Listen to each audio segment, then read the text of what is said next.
My name is Anna. I am 25 years old. My husband is 40. We have been married for 4 years. We have a small son. He is 3 years old. We used to be very close. We used to be happy. But now, something is different. For the last 3 or 4 months, my husband has changed. He comes home from work, eats dinner, watches TV, and then sleeps. On weekends, he goes to meetings, plays golf, or stays in his home office. He says he is busy. He is the boss at work. He works with many people. I used to help him with documents and money. But now, I stay home with our child. He does not let anyone help him now. He says he does not trust anyone. Before, we had small traditions. Every night, we drank Chinese tea together. We talked. We laughed. We looked at each other with love. Now, there is silence. No tea. No talks. Only TV. Only sleep. Last week, I sent our son to my mother's house. I wanted to be alone with my husband. I thought maybe he just needed rest. Maybe he needed time. But that night, he came home, ate, and went to bed. He didn't speak to me. The next morning, he left early. It was the weekend, but he didn't stay. I sat in the kitchen, alone. My tea was cold. My heart was cold too. I felt like a stranger in my own home. That night, I made a big decision. I had to talk to him. I couldn't live like this anymore. That night, I waited for him. I made his favorite dinner. I wore the dress he once said he loved. I put on a little makeup and did my hair. He came home late again. He looked tired. He sat down, ate quietly, and didn't even notice my dress. My heart beat fast. I felt nervous, but I had to speak. I had to know. I looked at him and said softly, "Can we talk?" He looked surprised. "Now?" he asked. "Yes," I said. "Please." We sat on the couch. I tried to stay calm. I didn't want to fight. I didn't want to cry. But my eyes were already full of tears. I said, "You have changed. We don't talk anymore. You don't smile at me. You don't even see me." He looked down. He said nothing. I waited, then asked the hardest question of all. "Do you still love me?"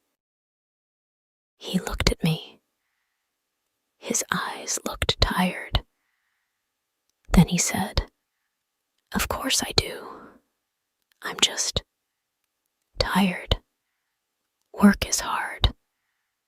I have too much stress." I nodded, but I didn't believe him fully.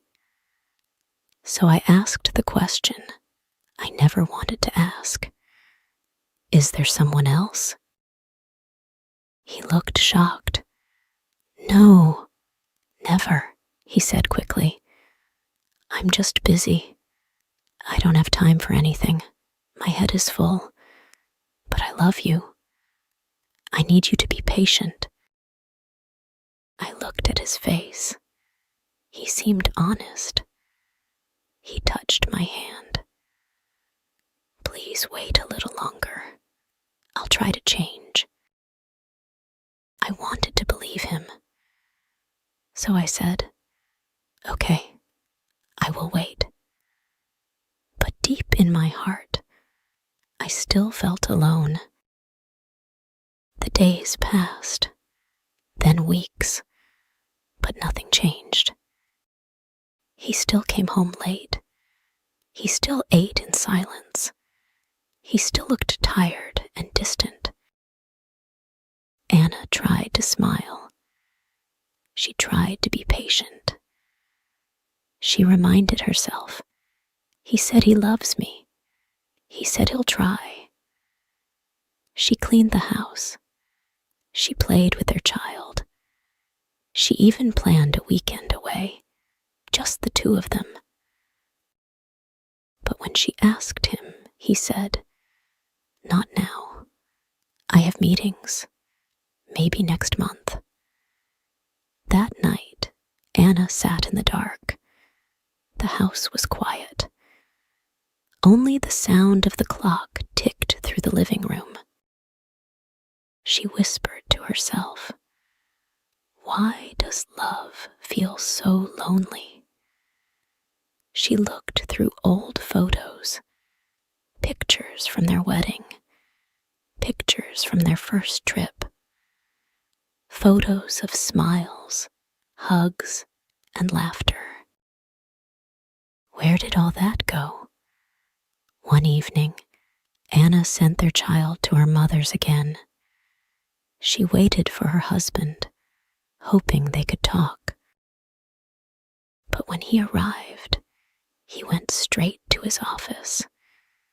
No hello, no smile, just a door that closed quietly behind him. Anna stood outside that door. She raised her hand to knock, but she stopped. Her hand fell. She turned around and walked away. In the kitchen, she sat alone with a cup of cold tea. She felt like a stranger in her own home. Then a thought came to her. Maybe he doesn't see me anymore. Maybe he forgot who I am. And for the first time, Anna began to wonder, is this still a marriage? Or just two people living in the same house? Anna woke up early. She looked at the empty space next to her in bed. He had already gone to work. No kiss, no goodbye. She stared at the ceiling for a long time. Her heart felt tired, not angry, not loud, just tired. She made breakfast for her child. She smiled and played like everything was fine. But inside, she felt invisible. Later that day, she wrote a letter.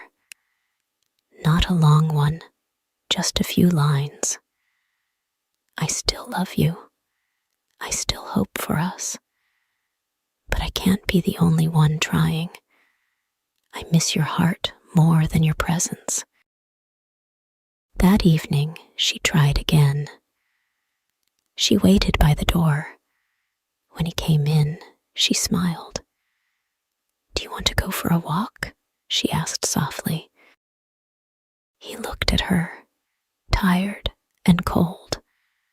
"Not now, Anna. Maybe later." She nodded, but something inside her broke, quietly. That night, while he worked in his office, she packed a small bag for her and the child. She left a note on the table. "You said to wait. I waited. I waited with love, patience, and tears. Now, I need to find myself again. I'm not leaving forever, but I can't stay invisible anymore." She closed the door gently behind her. Outside, the night was cool. She held her child's hand. walked into the quiet dark, not away from love, but toward healing. One quiet evening, after putting my son to bed, I walked into the living room. My husband had left his phone on the table and gone to take a shower. I wasn't planning to look. I really wasn't. But the screen lit up. It was a message from a woman. It said, "I miss you. Did you think about me today?" My hands were shaking.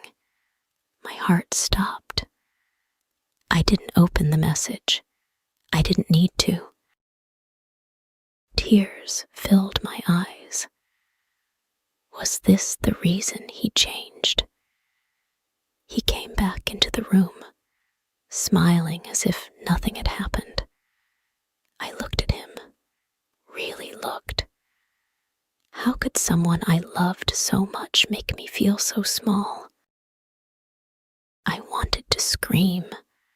I wanted to cry. But I stayed quiet because I was scared of the answer. Scared that if I asked, it would all become real. That night, I lay in bed beside him. He slept peacefully. I cried silently, my heart breaking into 1,000 pieces.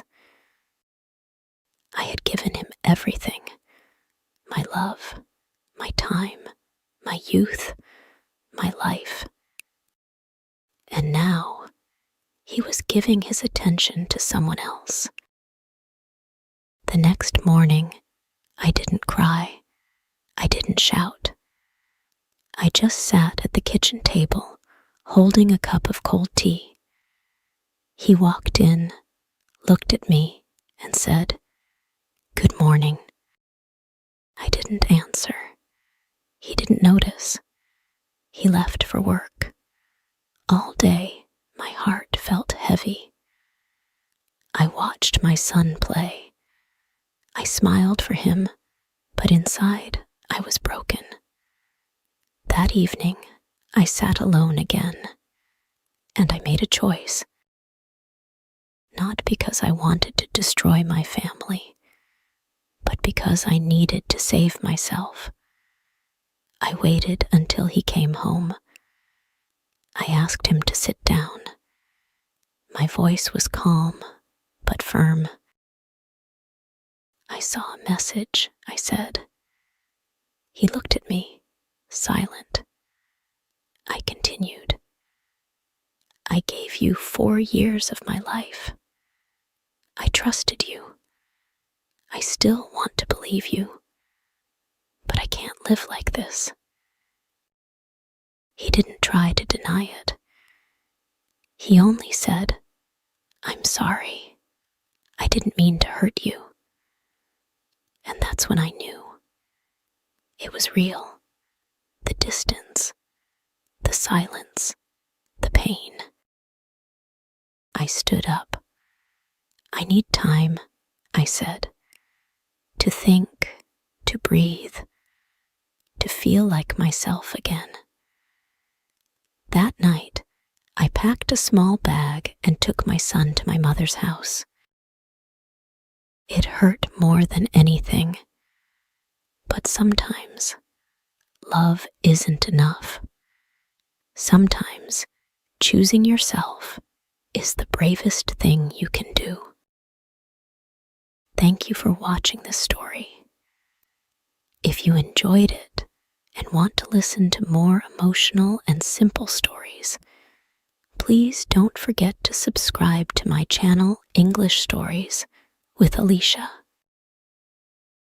I share true feelings, easy English, and real-life stories to help you learn and feel every word.